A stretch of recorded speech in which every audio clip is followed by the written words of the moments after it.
Everybody, we are back. It is Sipped on Lodge Favorites Podcast, Favorite Channel, Favorite Raiders, everything. We are back. You guys already know what to do. Hit the subscribe button. Subscribe. Hit the like button if you like it. Hit the dislike button if you don't like it. Leave a comment if you like it. Leave a comment if you don't like it. Also follow us on Twitter at the Mark Chart NFL for me, at Glen Rock Me for Glenn. And of course, pandasubs.com. Discount code TDL for 25% off. All right. Glenn, we're back here. We actually had some Raiders news drop today. Yeah, man, it's not like the Geno Smith news, but it set us pretty. It set us up pretty well. Some fans, it's getting a damn near blue chip player at linebacker. I was like, whoa, I didn't know you guys haven't paid attention to his career since he got drafted. But yeah, Devin White signed a what I presume to be a 1-year deal with the Raiders. I didn't see any of the contract details. It didn't look like those had come out yet last time I checked, but I can't imagine that he got multi-years or anything. So I'd imagine doesn't really move the needle for me. A lot of people like to point to his sack total, and that's fine, but he's a linebacker. I'd prefer if you were good at stopping the run, and things like that. And I know PFF isn't everything, but if you check his run grade, I mean, when you're in the 30s, it's pretty tough for them to be that wrong about you. When you're in the 30s for like your whole career and run grade. Yeah. And coming into the league, he had that first step. He was just like, people just thought you weren't going to be able to beat him to the edge anywhere. Derek Carr couldn't that one time. So I think that was the highlight a lot of Raider fans really are excited about.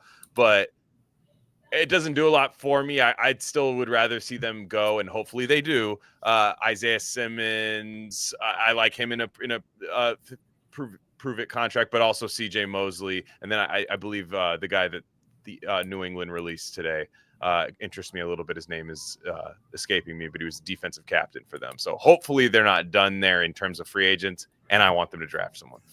Yeah, Devin White was interesting pickup. With him, it's always been like he can't play the pass. But you told me earlier that his PFF grades were kind of flipped. I'm interested to watch him because that's that. What Devin White can do well is he still plays a run pretty well. So right, he's basically kind of like Landon Roberts, but like he's more side to side, right? He has a side to side speed.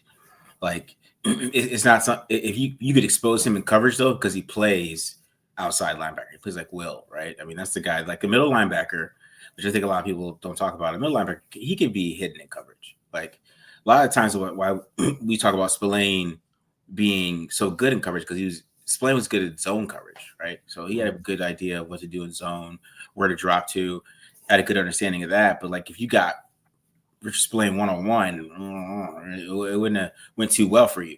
I think the same thing is with Devin White. So I know Devin White can play the run well. It's something that he usually does pretty well. I have to go see what was happening last year, but he barely played anyways. So I think that kind of showed it. This is not stopping them from doing anything in the draft, though. I mean, we're keeping it real. It's just weird to see how low he's graded out. I mean, again, this is PFF, but I could see if PFF's kind of wrong. But it just seems like they're way off on me. I mean, he's like his career PFF run defense grade is 27.3. Oh yeah. PFF doesn't like him. Well, yeah, but it's like, how wrong could they be on that? Like, it's not like he's 70. You know what I mean? Like I don't trust them, but I could say like, oh, he's actually a 45, or something. But that's still bad. To me, it just seems like he is downhill one direction. And whereas Landon Roberts, he knows how to break. It looks like he can break down a little bit easier to make a tackle and stuff. It seems like Devin White's just running by people all the time, which, to be honest, that's Raiders linebackers for the last since I was in middle school. That's what a Raiders linebacker has done. Yeah. And it's just I just didn't see the need to bring him in, especially if you got a Landon Roberts. Like the next linebacker you get is going to have to be somebody who can backpedal a little bit. Yeah. I mean, he does have 25 sacks in his career, which is super and he's to blitz, he can blitz, but it's just like, the problem is you're expecting the opponent to pass in that situation. So if he's on the field all the time, is it just guaranteed he's blitzing? Because otherwise, what's he doing? I don't know. I just don't think he's worked out in the league. And people were happy about the Cleveland Farrell thing, like, oh, we finally got the draft right. It's like that was the one player that wasn't better than Cleveland Farrell. Like, Yeah, he's worse than Cleveland Farrell. he is worse. He had one good season for Tampa, and they won. They won the Super Bowl, so that was what got him in fame. Cleveland Farrell's been like just a average, maybe to the lower end of average every year, like steady. And then Devin White's had one good year and has been terrible. It wasn't even Eric Stokes level good year, by the way.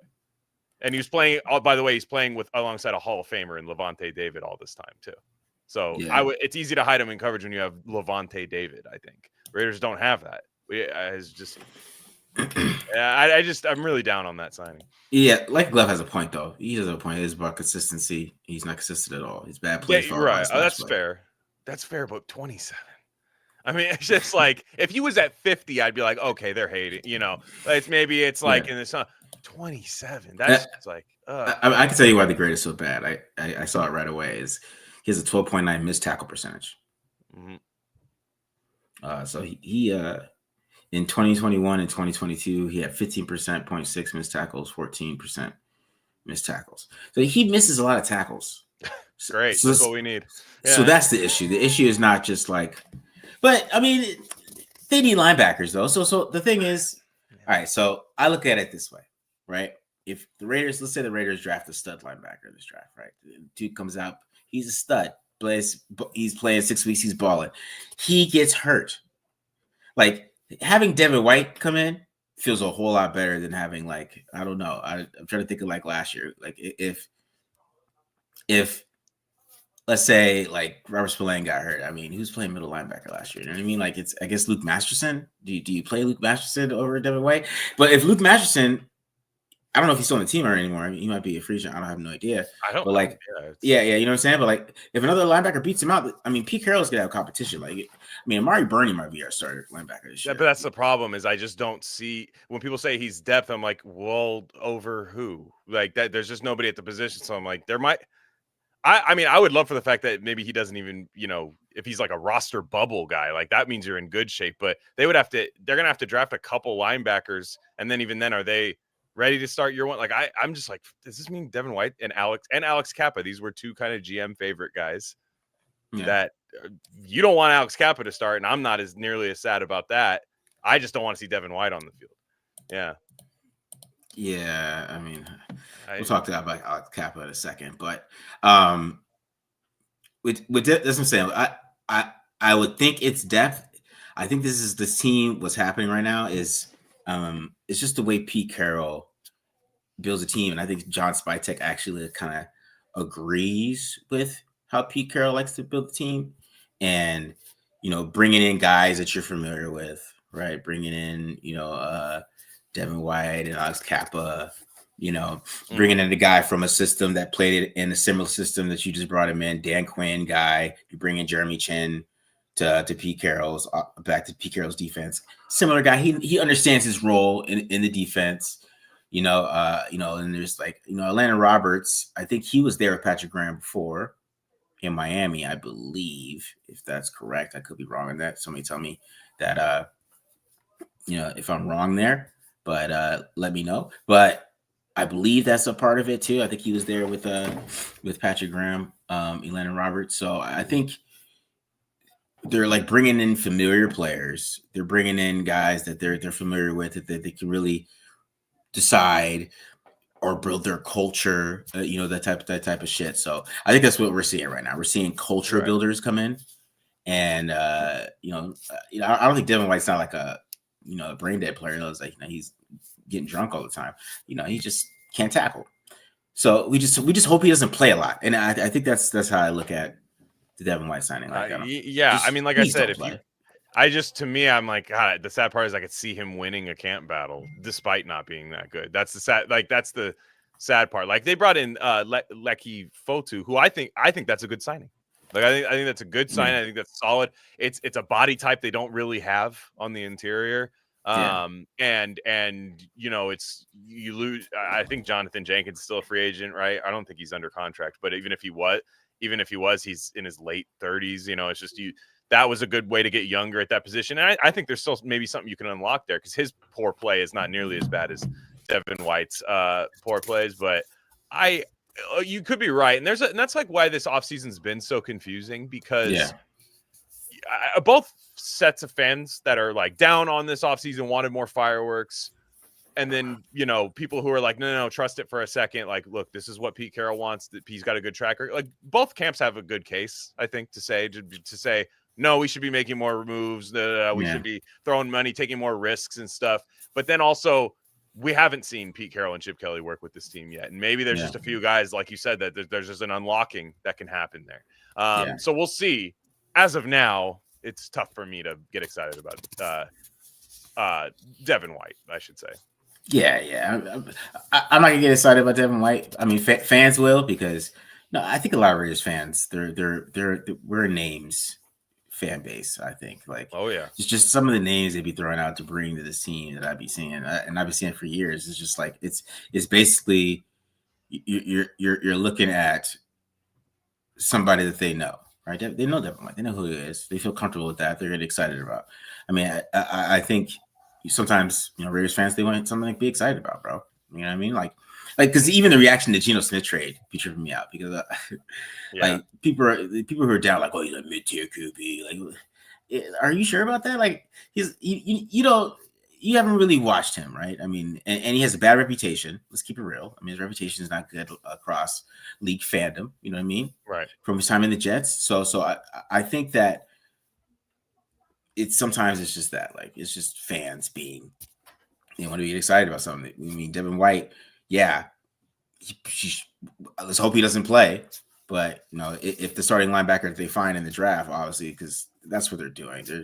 They're like doing this Pete Carroll formula where I sign a couple guys for a 1-year deal, and then I build through the draft, and maybe the 5th rounder gets to start. You know what I mean?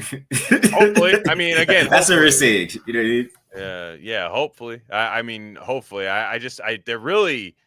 It's just interesting because I do want to build through the draft. That is how I want to build this team. It's just like the coach is a little bit older. You bring in the veteran quarterback, and now it's like, all right, but you're gonna have to like have some guys play year one. This like year one thing. Like it doesn't seem like they're trying to make this a long-term thing, but it also kind of feels like there's just a bunch of 1-year deals and stuff. I'm kind of a little confused on what they've been doing the last couple of weeks. Like it's just they're sitting on some money. Everyone keeps thinking of big trades coming. It doesn't feel like that's happening. It just I don't know. I think they're hoping these 1-year contract guys show out. They play, 6 to 7 games, and they're 5-2 or something like that, and guys are playing well. And then you start seeing Jeremy Chin extensions, Jacoby Myers extensions. Maybe that's what they're hoping happens. I'm just like, man, that's being really confident in what you got. I'll just say that much. Yeah. I mean, to be fair to Devin White, he did have his a career year last year, according to PFF.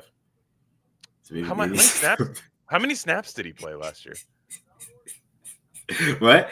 He played 176. He had a good game against Tennessee week 18.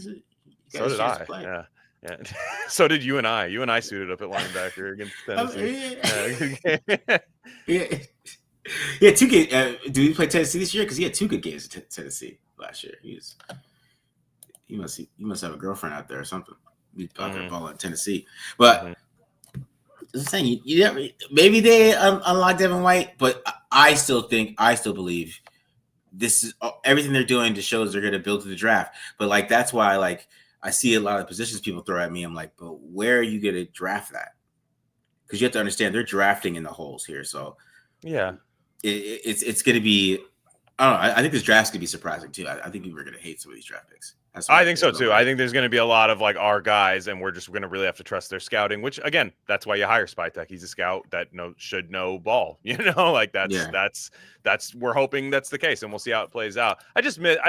To me, with like CJ Mosley out there, just guys that I think have had better years, just better upside. I just some better players out there, and I'm a little bummed I'm missing out on Christian Ellis, who I think is much more of an ascending player. Yeah, but they're gonna get a lot back in the draft. So I don't know where, but it's gonna happen. At this point, I hope they trade back. I hope they got a plan to trade back. I do. I would hope so too. The rumors this week, though, with the love affair with Ashton Genty, and every single mock draft having the Raiders. I mean, they are in like lockstep. Everybody is mocking Ashton Genty to the Raiders, including the people I actually trust. Yeah.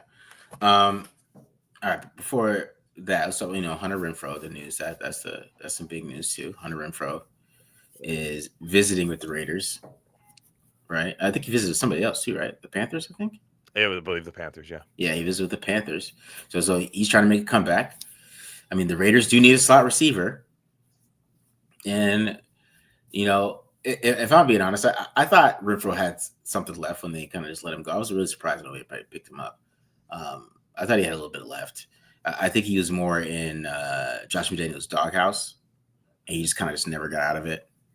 Because the way he was running routes, and I know the concussion probably didn't help either his career, and he does fumble a lot, and that's probably why they stopped playing him. That's why he got in the Josh McDaniels' doghouse, because they don't like fumblers, and Hunter Renfrow does fumble a lot. It's what he does, but I still believe that he has some skill left. I thought he was still being a good slot receiver, and I think if you kind of let him loose a little bit and don't give him the kind of the sturdiness of whatever, and him taking a year off, it might actually end up helping him. So I don't think it's that bad of a move as people try to make it seem, because I think it's more that he didn't get picked up last year, so it's like, what the hell, like what's wrong with him? But I still think there's enough left. I think he was just so in the doghouse with Josh McDaniels, and then you got to take the chance to decide whether the fumbles bother you or not, and see how it goes.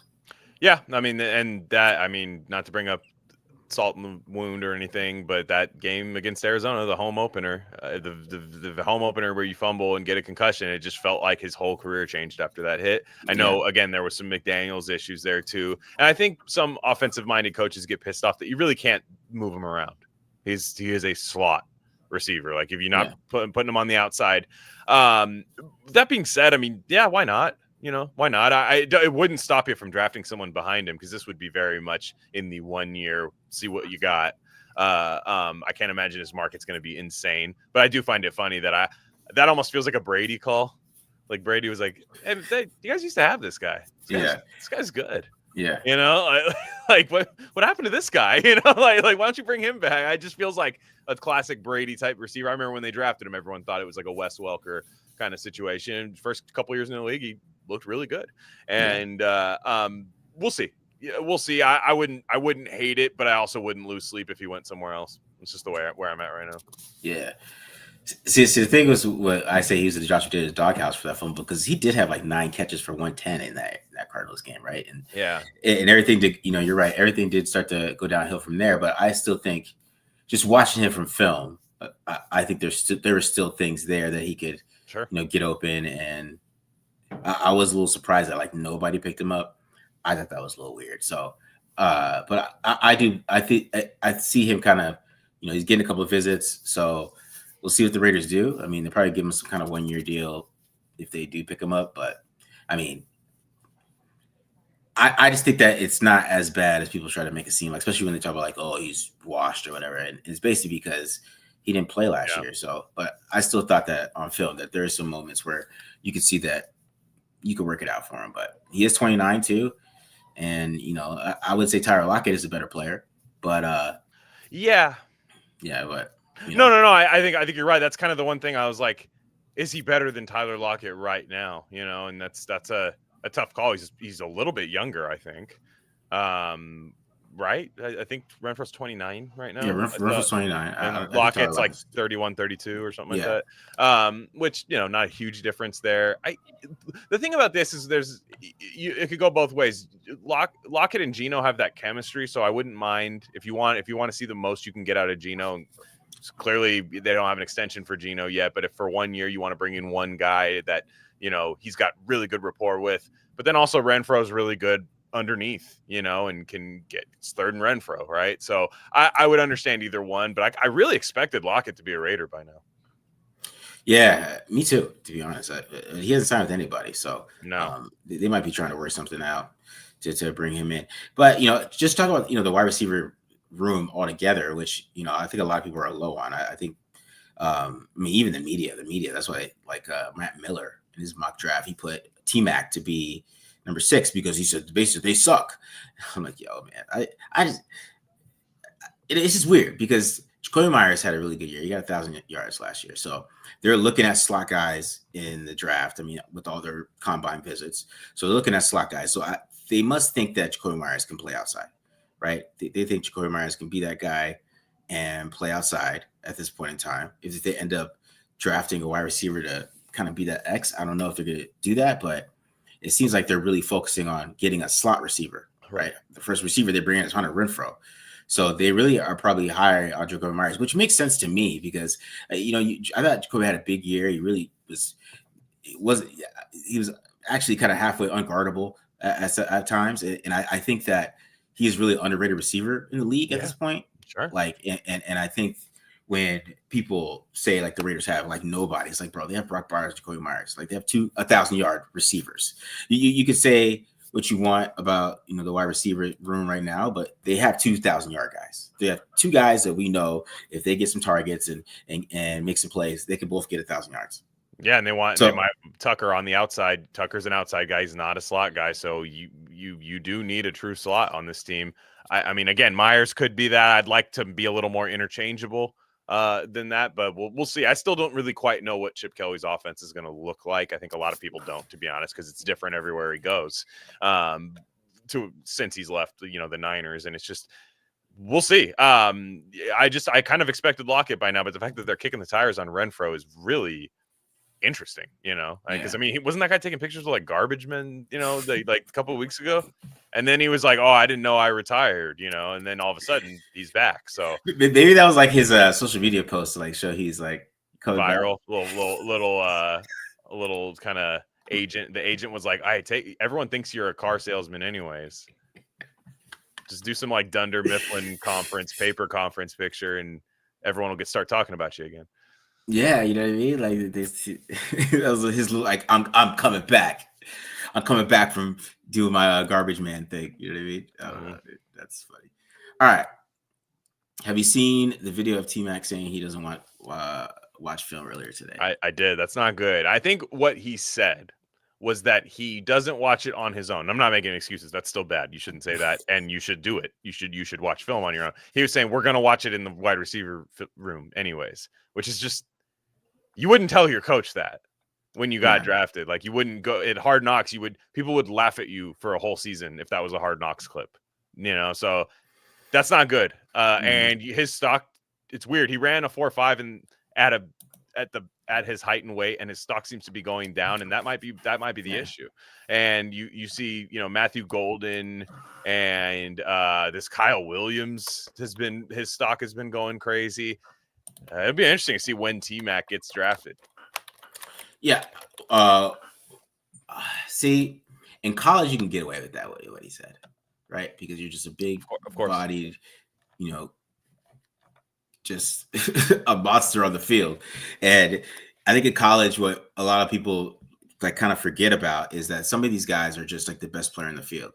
And, it comes back when people get mad at me and talk about, I want to see people's athletic measurements. One of the reasons I want to see that type of stuff is because, I mean, we have to separate these guys from who's the best athlete on the field, right? And when you get to this point in the NFL where you're playing the best football athletes in the world, all the top 10 players that you could probably name at your positions, they're all great athletes. Like there's no really bad athletes that are at the top of their position in the NFL. So if you're drafting, that's what you want to see. And when you're 6'4", 220, you run a 4.5, which is actually kind of fast for how big he is, and you have great yak ability. He's really agile. You're gonna just go out there and watch some film, and with the team, go home and talk to the girls in Tucson. I mean, Tucson is a very fun city. If you want to talk about it, so you go talk to the girls, at the little clubs downtown or whatever, downtown U of A, and then go get 200 yards on Saturday. I mean, you could do that, but the NFL, you can't get away with that. He's like, you're gonna have to watch film outside of it, or you're gonna be like Kyler Murray, and Kyler Murray probably didn't watch film outside of the QB room. Probably went to the QB room. He probably watched film, studied it, and then went home. He played Call of Duty, and you start to see that when he couldn't just run all over everybody, and people try to figure him out. He needed the film. He needed to watch more film. And you watch him play lately, and I know you didn't finish the year well last year, but he looks more like he's prepared. Because that's always what I was watching Kyler Murray on film. I'll be like, you look like you're just playing football, and you're just a great athlete, right, and you can throw. That's what he looks like. Now he looks more professional.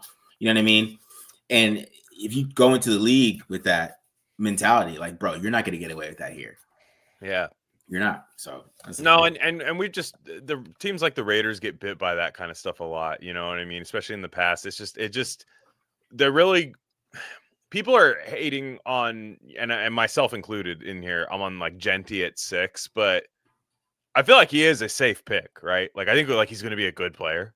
Like that's I'm pretty safe on that. And the Raiders, with Brock Bowers last year, I just knew he was going to be a good player. And if they go Genty again, they might just be going like, we need just these, nothing's guaranteed, but like the highest probability of just a really good contributor on our team. And that's not always the process you want in the top 10. You want to shoot for the stars. But when guys say they don't watch film on their own, they don't start it once you give them millions of dollars. They don't start working hard. You know what I mean? Like that is something that you, like if you're lazy at one job, you're going to be lazy at the next one. That's usually how it works. Like so I like his game. To be honest, I don't see it when I watch him. I'm like, no, that guy looks like he knows what he's doing. But again, that catches up to you. There's more exotic coverages. Teams have more than one good corner. Sometimes they have one good corner, which sometimes the what are they, Big 12 in Arizona? Like sometimes there's the Big 12 teams that have no good corners. So you're going to be facing tough teams. You're going to be facing, if the Raiders draft you, you're facing Trent McDuffie. You're facing Patrick Surtain. Like it's tough. These guys are good. They watch film outside of the facility. They watch film. They circle your name and they hate you. And they're like, if he's not watching film right now, I'm going to remind him to watch film. They have personal film, watch it at home, and then they come in and then watch it early with the defensive coordinator. They watch it with the head coach. Yeah, exactly. You don't hear that from like defensive players. Like, I don't watch tape. It's like they don't have a choice. Yeah, like it's crazy.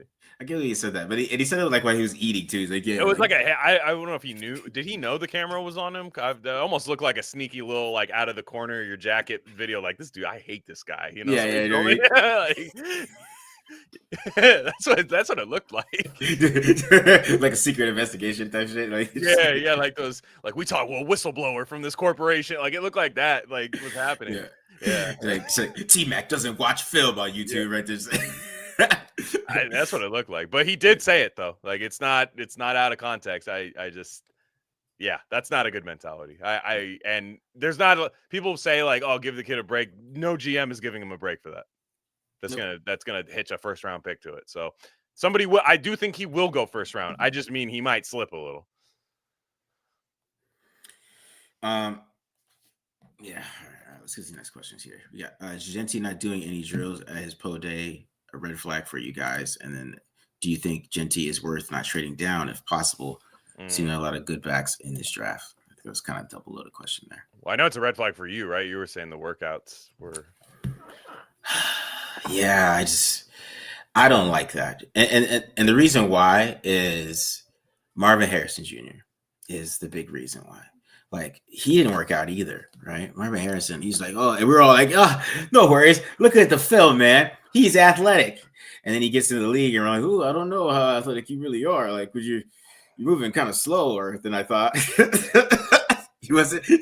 There's a difference between Marvin Harrison Jr. in the Big Ten and Marvin Harrison Jr. in the NFL. And I'm not saying he still had a pretty good year, right? Mm-hmm. But you know what I'm saying? Like, Chris Sims is feeling himself. He's putting Kyle Williams at wide receiver too because he had Brian Thomas over Marvin Harrison Jr. So he's really feeling himself this year. And the reason why he has that is because Marvin Harrison didn't do he didn't do anything. So you really went in there blind. You're like, okay, we're going to take him at 4 just because he's Marvin Harrison Jr. And you were really supposed to take him at 4 at the beginning of this process. And he basically cheated the process, didn't do anything. And we had to just go with the film. And I think it's just like an elitist way to look at the way the draft is. Like, oh, I'm a film guy. Look at the film. Like, no, I don't think it works that way. You got to have these measurements in it too, Right. because, like I said, this is the best athletes in the world. And if Marcin Harrison Jr. went out there and he ran like a 4.58, we would have League Labors is going to the Cardinals. You know what I mean? Right. No, you're right. It's three. It doesn't. It's funny because like part of me about Marvin Harrison Jr. is like if T-Mac got drafted by the Raiders and had the same rookie year as Marvin Harrison Jr., I probably wouldn't be that mad. You know, like so there's kind of that, but also Marvin Harrison Jr. is better in college than T-Mac was. Like he just had against tougher competition as a number one option against tougher competition in big games. You know, he like so that's the problem with McMillan is that McMillan, the class is not that good. So he's to the top. Last year, he's probably a fringe first round pick last year. Maybe. Like if we're talking, he's not getting picked over Bowers, not getting picked over Neighbors, not getting picked over Marvin Harrison Jr., not getting picked over Brian Thomas. There'd be debates, but I don't think that's going to happen. So that's kind of I had said in previous streams that I'd take him at 6. After hearing that, I'd just rather not at 6. If I trade down, you know, I trade down and get some picks or something, and he's just sitting there at like pick 18. Maybe because they did interview him. They did. I think they did right at the combine. Yeah, they did. They did interview him, so they know. I mean, they'll. It's pretty easy to tell when a guy watches film or not. So, you know, like even if he tells you or not, you know. So it's everyone remembers the Jamarcus Russell story. You know, just it's easy. I mean, I think the case you can make against it is, I mean, he did have, because you're talking about where he would have got drafted last year. And, you know, when I think about it, I mean, because he balled in, what was it? What year was it? 2023? Yeah, he was out of control. Him and Fafita were like one of the best duos, and they both had bad years. Or Fafita had a bad year the next year. Yeah, they both came back and had bad years. And to be honest, a lot of these offensive guys that I'd be looking at had down years, man. Especially with the wide receiver position.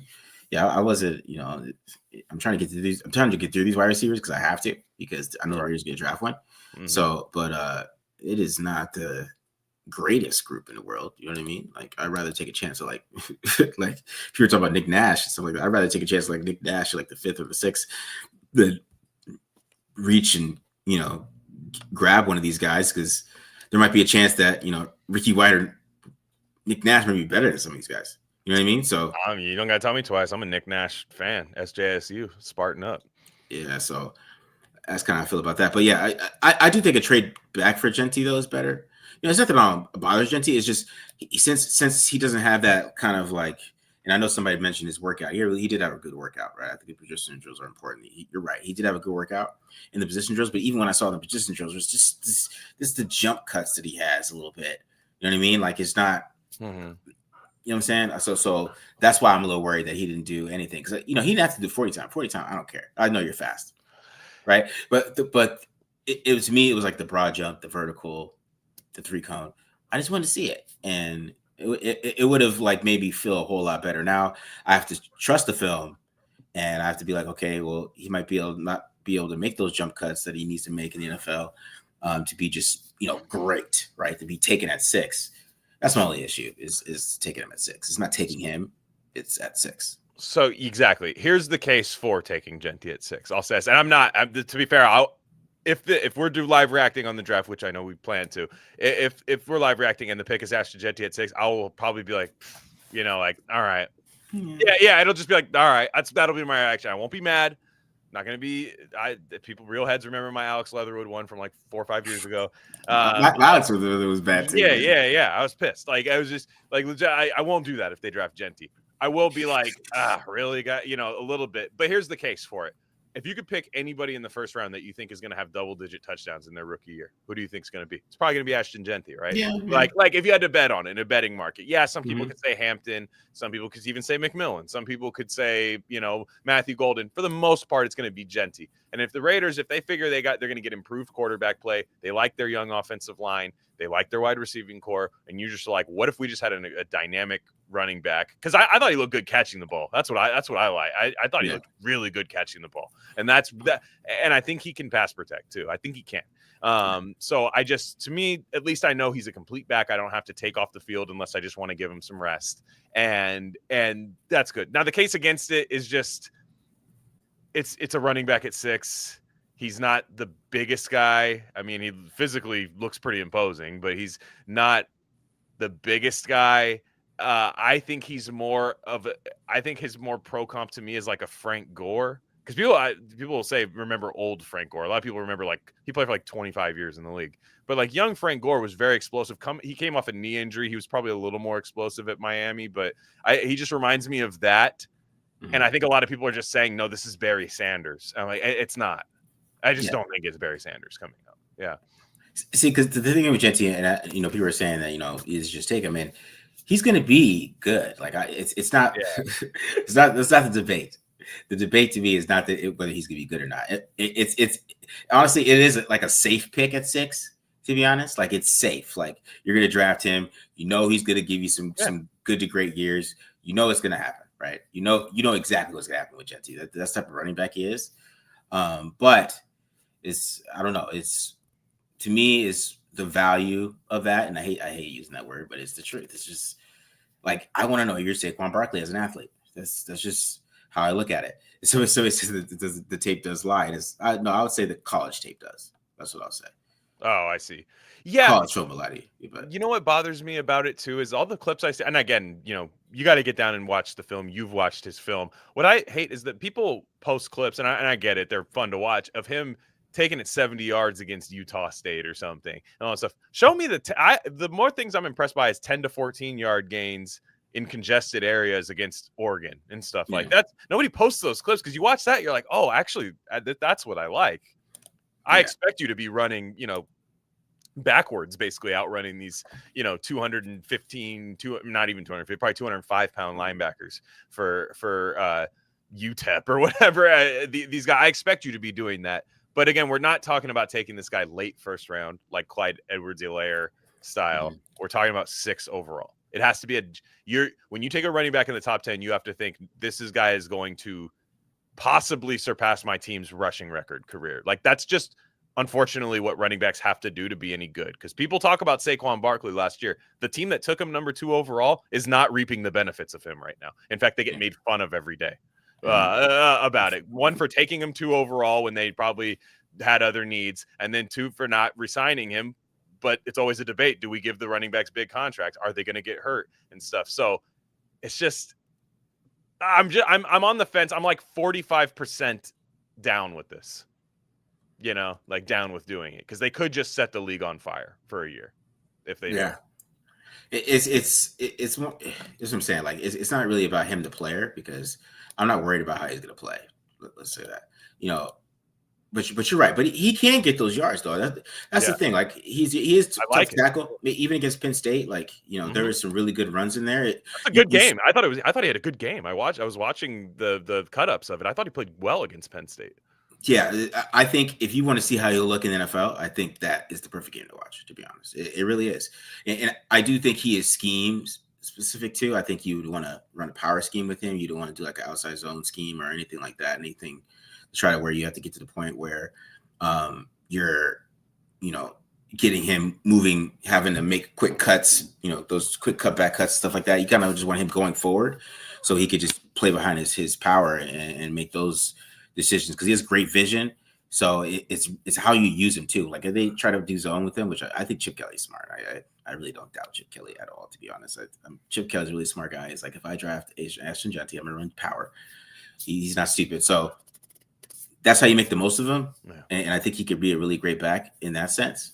But yeah, it is it's just, I guess I would want to draft a Saquon Barkley type athlete. That's all. But it wouldn't bother me though too much. Yeah, that's true. I just, to me, it's not who you're taking, it's what you're passing on. Again, Mason Graham, there's been some question marks. I think a lot of that's prospect fatigue. Will Johnson the same way. I think both those guys are going to be very good players. But again, are they elite? I don't know. Genty, I watch it and it's like, I don't think, like, people just don't remember Saquon Barkley in college, how crazy it was. It was just like against Big Ten, he was just like Big Ten teams, just Big Ten with big stout D lines carving them up. Now, what Genty has in his working against him in college is that quite literally he's the only guy you really had to game plan against Boise for. So yes, they weren't the best defenses that he was going against week in and week out, but are there Boise wide receivers in the draft this year? Is there quarterback in the draft this year? Is there offensive line going to be drafted this year? Probably not, right? Unless there's maybe some UDFAs on there. For the most part, he had to kind of do a lot of stuff on his own there, and that won't be the case with the Raiders. Yeah.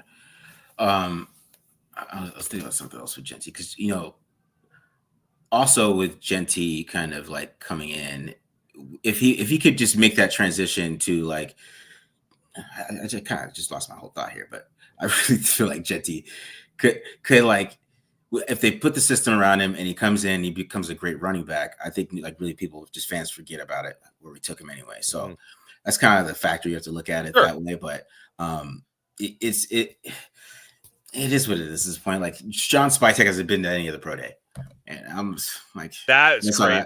I kind of just. Well, there was that rumor too that people were having dinner with him. Like, this is just hearsay, but I remember seeing a rumor that so and so was like, "Hey, my friend works at this restaurant and is saying that the GM of the Raiders and Ashton Genty are having dinner together." And I was just like, "Look." And that being said, we still have 3 weeks to go, right, before the draft, around 3-ish weeks, so a lot can change.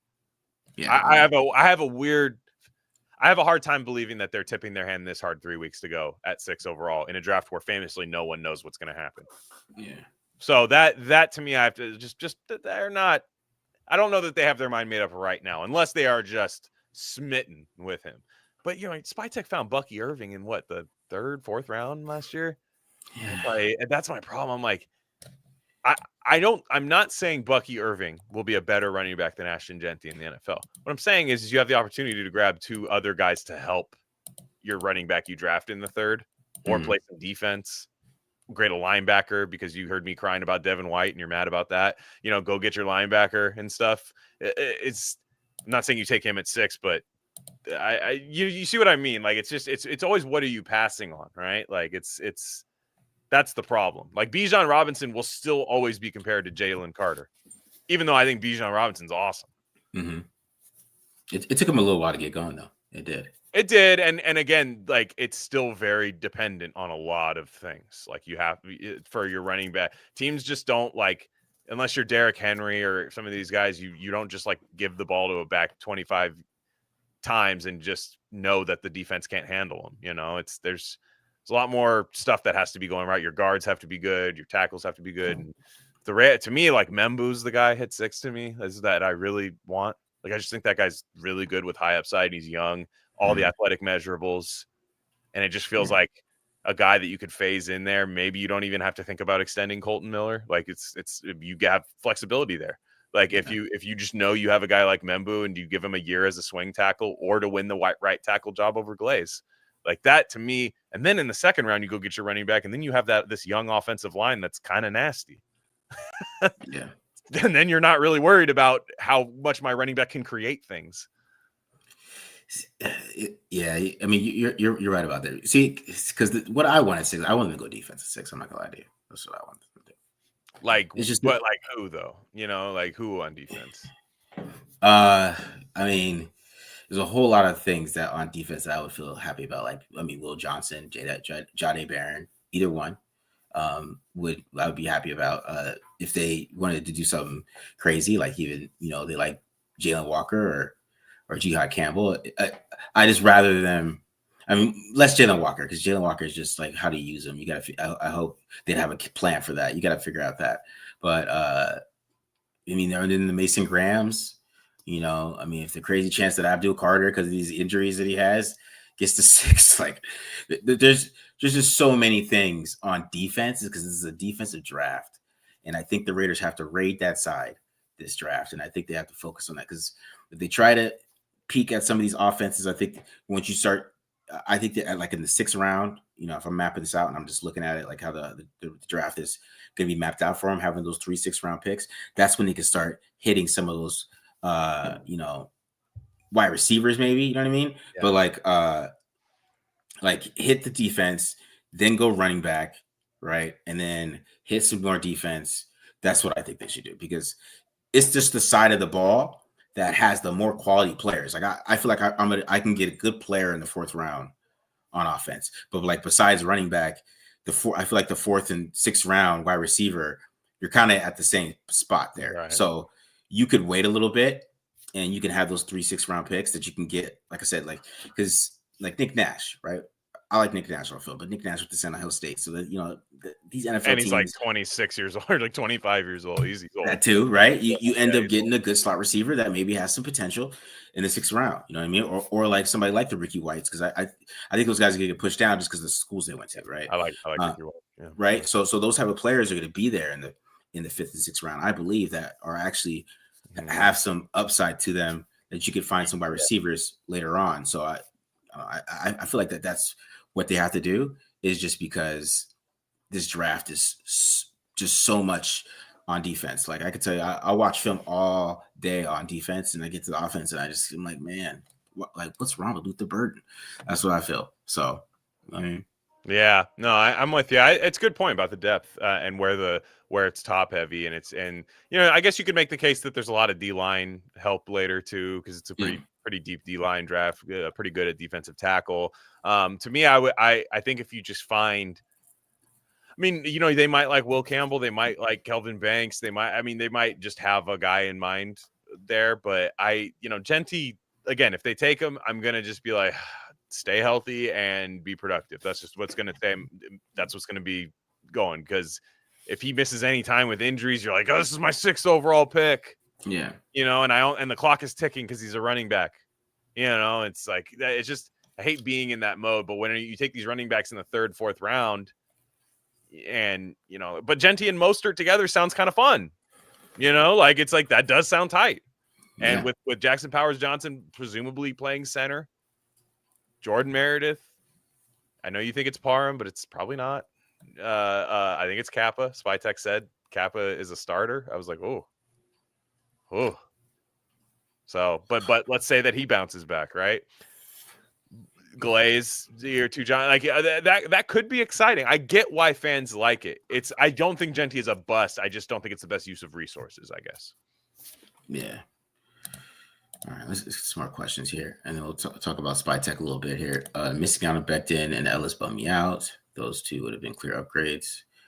Why can't they get this stuff done? I mean, they tried to sign Ellis, but the Patriots smashed them. So. Yeah, you can't blame them for not getting the Ellis thing done. I mean, could you have offered him more money? I guess, but at the end of the day, like, is that the best move either? But the Patriots really wanted. They released a starting linebacker today from last year. Again, his name is escaping me, but he was one of their defensive captains and has been productive and stuff. So go sign him. Yeah. Let's go to this next one here. What's wrong with Mari Gaynor? I mean, we'll see. That's what I said. This is a competition.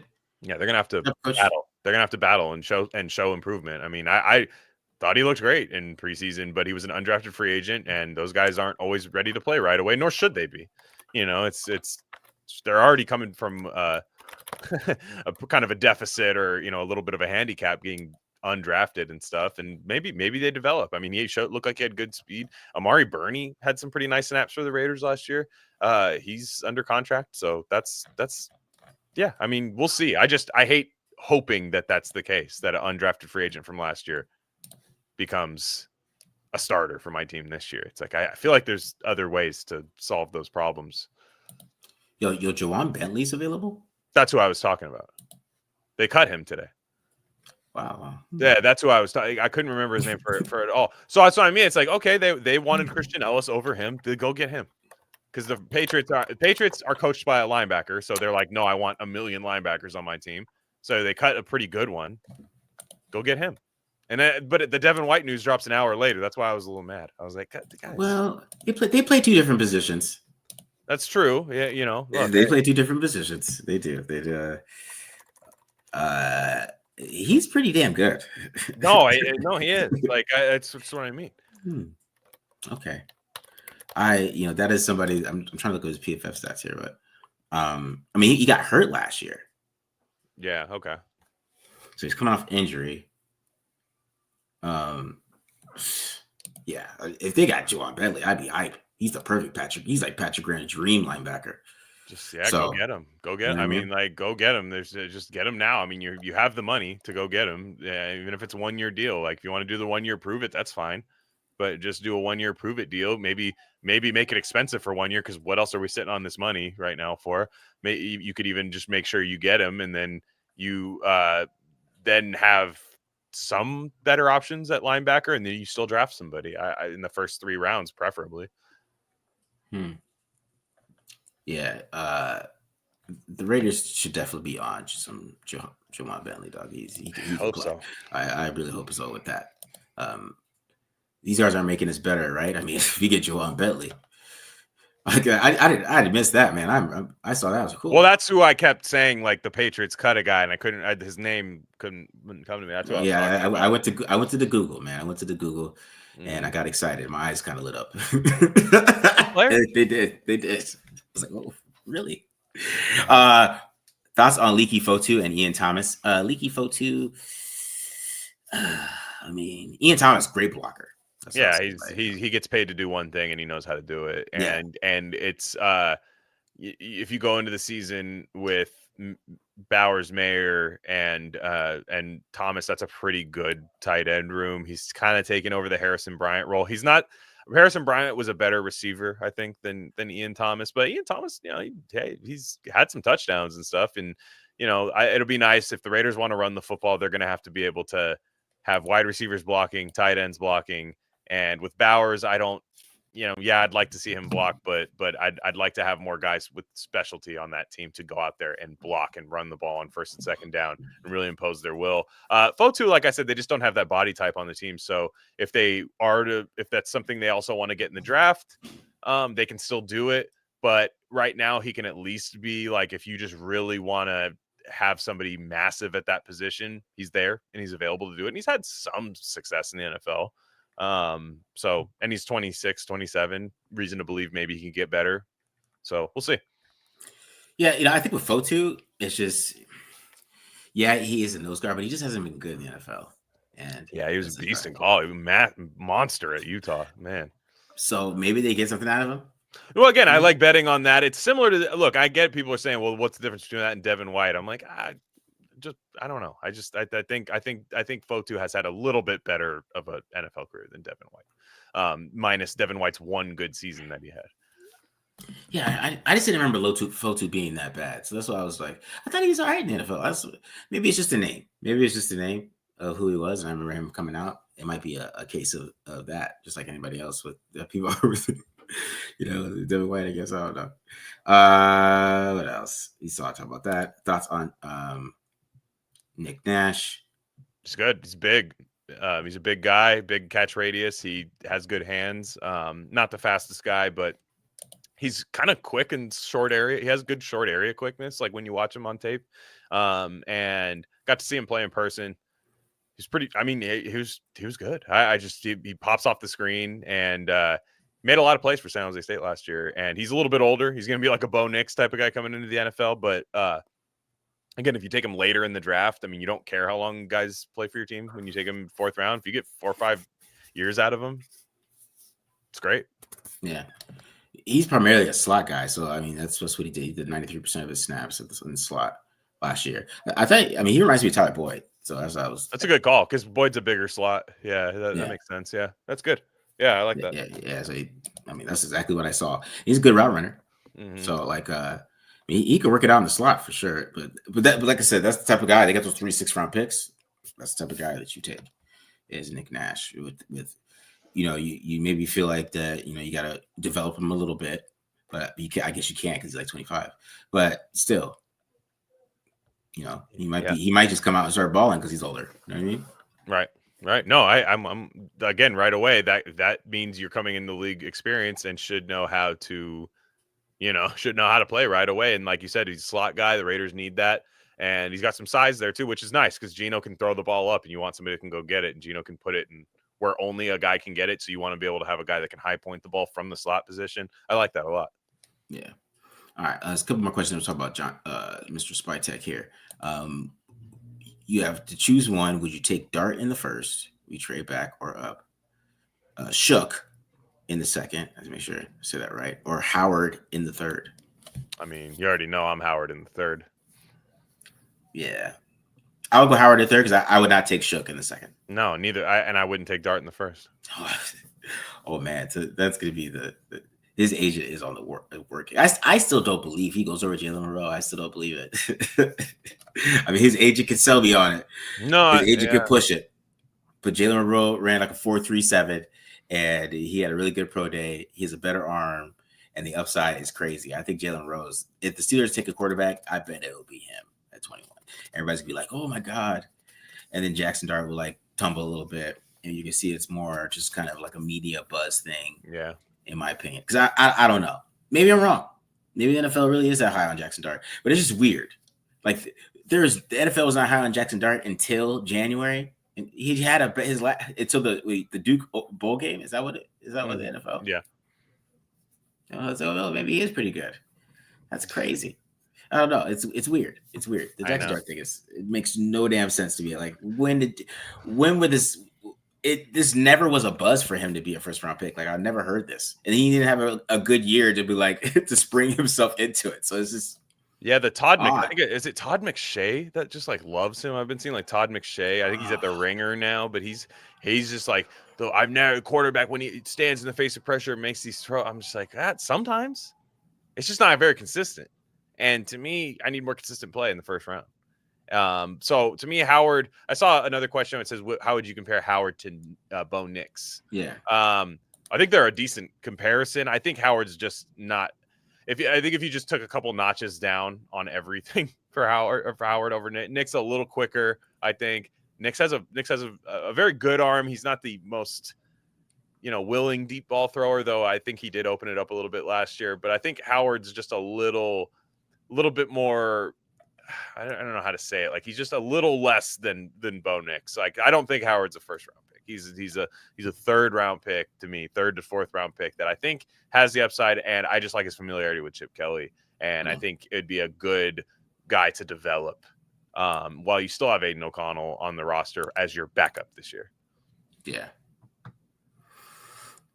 It's just not the most exciting offensive draft. So no, and I'm fine if they pass on the position completely, like in quarterback. Like I straight up, people get mad, but I don't need a quarterback this year at all. In fact, I'd almost rather not. I just snag all these defensive players, man. That's what I'm looking at when I was watching this draft. Yeah. Let everybody else panic. Yeah, because I mean, if you take Will Howard in the third round or something like that, yeah, you feel good about it. You know what I mean? But it's also a top 100 pick. Top 70 pick you'd be putting on him, which again, you could make the case. I certainly wouldn't be mad about it, but you start thinking about, man, there could be some good D linemen there. There could be some like a guard there. There's that. I've been watching that guard from Sacramento State. His relative athletic score was really high, and I was like, what's happening here? And that he's somebody you start thinking about in the third, fourth round, I think. It's all about what are you passing on a lot of times. And right now the Raiders don't need a quarterback. Maybe for a 10-year plan they could think about it, but I would wait till next year for that. See, because the thing is, I mean, when you have a pick like 68, you know what I mean? I believe that's like you have 2 second-round picks, in my opinion. That's how you would look at it. You got a high third-round pick because when you say like 68, I mean, you got to think about it. If you take Will Howard there, you're saying he is the 68th best player in this draft. Do you really believe? Like, yeah. And when you start looking at it from that perspective, that's when you start seeing these guys fall a little bit. Because yeah, sure, is he like the a 6th or 7th quarterback in this draft or whatever you go to rank him? Sure, but is he the 68th best player? Like you're going to take, you're still going to get a chance at a guy who's like right outside of people's top 50, or a guy that's been in everybody's top 50 that might just drop to you. Right. Like you still can get a good player because you have 2 second-round picks, in my opinion, when you pick that high in the third round. So yeah, and I just think the only guy that I really in the top 68 picks that I really just kind of go, maybe this is worth the gamble is Milroe, right? When you're if you're in the second round, you're just like, you know what, we got to do it. Like we have a chance. We don't have to rush him at all. We could even sign Gino for a couple more years. Let's get this right with Milroe. And we could use him in some short yardage situations. If we struggle in the red zone, we could get to. He's the only guy, and he interviews well, and everybody seems to love him and stuff. That's the one guy because I just think he has a cannon, the run ability. That's the only guy I would really think like, man, okay, I get it. That's a complete like you're set for years and years and years if you get this right. Everybody else just kind of seems like, yeah, they're fine. Maybe career backup, maybe fringe starter. It's not very exciting. Yeah. All right, John Spytek, his interview has some interesting nuggets in there. One was Alex Kappa being a starter has just hurt my heart. Really I told you. There's no way they signed him. They signed him 10 minutes after he got cut. Like it was a premium signing or some shit. Like it was like, oh, Alex Kappa's gone. Let's pick him up. I'm telling you that he clearly loves the guy. And he was one of the guys I think I was talking about that was a college tackle. Remember I told you that there was a college tackle that they kicked inside from a small school. I could have that wrong, but I think he was one of the examples there. I think it's all right. He's had 4 good years in the NFL, 1 bad, I think, or it might be 3 and then 4. I with one of the 2. He's had 1 really bad year, and it was really, really bad. Among the worst guards in the league. So I think he's had good play. But it's one thing Spytek said was interesting was he kind of danced around the Geno Smith thing. And I know you don't want to tip your hand too much when you have the 6th pick in the draft because somebody might want to trade up with you for Shedeur Sanders or whoever's there. The Jets are picking at 7. They kind of need a long-term answer at quarterback. It's right now Justin Fields is on a I think is like 20 million guaranteed. He's not getting a whole lot of money guaranteed. They're at 7. They could easily take a pick. There could be teams that want to get to 6. So you don't want to tip your hand too much. But he kind of said paraphrasing here that he brought Geno in as Pete's guy. Like Pete said, I know what to do. I know what he struggles with. I know where to support him. I know what he's great at. I know, and we get along. Like it's perfect. So John Spytek's like, I love my picks, but I gave up, this 3rd round pick, this 3rd round pick for the guy, saying that again, not that big of a deal, but you couple that with them not really getting an extension done in a while. It's still weird that they haven't signed him. Like, it's still weird that they haven't signed him. And I still think they're far apart in money. And part of that is, to that Spytek quote, is like, I'm not paying you $45 million because I don't, Yeah. I think if Geno Smith lights it up for 4 straight weeks, he gets the extension. But I don't think they're going to get, I just have a feeling they're not going to get one done until midseason. Yeah, it's starting to feel like they're not going to give him one. And I don't know about that.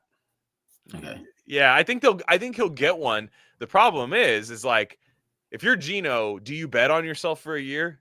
And then you could, there's a chance he could be the top free agent quarterback the next year, but that's only if he gets the Raiders to the playoffs. And if he gets the Raiders to the playoffs, he's getting an extension. So like, that's kind of the thing. Like, if you're Geno, you kind of should just sign with the Raiders. You're 34. Yeah, he's the same age as me. He's 35 during the season. He's gonna be 35. He's gonna be 35 in the season. I was more the same age. I forgot how old I was. So I couldn't get there. But I just think it's like kind of weird. He's in a weird spot because I think there were some comments last time during the stream. They're like, what do you mean Geno has no leverage? I'm like, he kind of doesn't. He asked to be traded off one team, thinking he was going to get, I think he clearly thought he was going to get like 40 something from the Raiders coming here. Mm-hmm. John Spytek was like, no. I said I'd trade for you. That's what I told Pete. Pete's not in charge of the contracts that gets doled out. He's not, right? Or the amount of money, the amount of guaranteed money. And I think their number is far apart. And I think if Geno comes out and the Raiders are 4-1 and he is just lighting it up in passing, I don't think it's going to be a problem paying him what's needed. But I just, the way Spytek talked about that, it didn't seem like he was just like, oh, we're working night and day to make Geno our guy. I see people saying he was talking about, he said all the GM speak stuff. To me, I'm like, well, then you'd have a deal done right now. It wouldn't be that hard to get him if you just thought he was your quarterback forever, or for at least for the rest of his career. So I don't know. I just my theory. Look, it's about to be April and it's speculation, but I feel like it's been 2 or 3 weeks since they traded for him. Yeah, nothing. I mean, Sam Darnold got the same contract that Baker Mayfield got. I think that plays a lot into this too, don't you think? Darnold screwed up the market, I think. I mean, he didn't get what everybody thought he was going to get. He got Baker Mayfield money. And I think that's a big part of this contract thing too, because Do you pay him more than Baker Mayfield? I don't know. Do you? That's what I'm saying. Is if I'm Spytek, he's doing the right thing. He's like, why would I pay you $10 million more a year than Sam Darnold? Like, why would I do that? There's no reason to do that. And it's just, I get it. Like, Pete Carroll's probably like, pay him whatever he wants. This is my guy. But there's kind of a reason Pete Carroll ran into some problems like that in Seattle, trying to get a little too involved on that front and just being kind of a bleeding heart for some players. And I think John Spytek's doing the right thing by saying, what if we just let him play a few games in? Because it's not, like I said, Geno's 35. It's not like he's going to get another massive, like, I don't think he's going to get 45 next year because it's a year older. But if you have to lead the league in passing, he would have to literally like be the NFL, close to NFL MVP. I think Geno Smith is kind of crazy, to be honest. Now that I see Baker Mayfield's contract, like, you're not better than Baker Mayfield's, right? That's what I mean. Yeah, there's no like market to be like. I think it was. Shout out to Tristan Kuhn. I like him a lot, but I just disagreed with him. He put a projection out for Geno's contract, and it was in the 40s, and I was like, why? And he's like, he's not. The market is not saying that what Geno does is worth that much. I don't care what Dak Prescott got from the Cowboys. Nobody thinks that's a good contract. No. Josh Allen took 55. And Josh Allen's probably the third best quarterback in the league. And younger. Yeah. He should take 35. I don't know why he's tripping. Take it for 3 years. 3 years, 35. The third year can be a dummy year, like, and if I'm the Raiders, I do that in a heartbeat. I would do for like 115. I'd give him a little more than Darnold, sure.